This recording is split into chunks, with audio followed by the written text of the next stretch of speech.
ગુજરાતની જનતાનું કાંઈક ભલું થાય એવું થાય। ગામડાની પરિસ્થિતિ અત્યારે બહુ કરપીણ બનતી જાય છે, બહુ વિકટ બનતી જાય છે। સરકાર લોકોના મતથી ચૂંટાયેલી હોય તો લોકોની વેદનાને સાંભળે અને સમજે। લોકોના આશીર્વાદથી, લોકોના પ્રેમથી, લોકોની લાગણીથી બનેલી સરકાર કેવી હોય?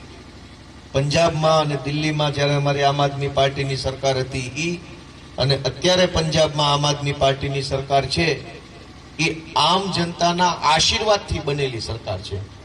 હવે આશીર્વાદથી બનેલી સરકાર કેવી આવે કે પંજાબમાં સૌથી વધુ પાક ઘઉં, ચોખા, રાયડો, સરસો, આ બધું ત્યાંનો સૌથી મોટો પાક છે।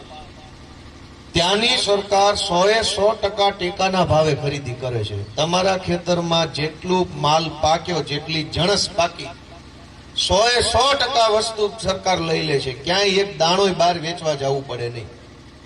એને કહેવાય જનતાની સરકાર। અહીંયા હવા મણ મગફળી સરકાર લે છે। એ હવા મણ સરકારને દેવા હાટું થઈને ઘરે હંગરી રાખવાની, મેસેજનો રાહ જોવાની, મેસેજ આવે પછી લાઈનમાં ઉભું રહેવાનું, લાઈનમાં ઉભા રહીને વારો આવે ત્યારે પાછા થોડાક ને ઊંઘાડવા પડે,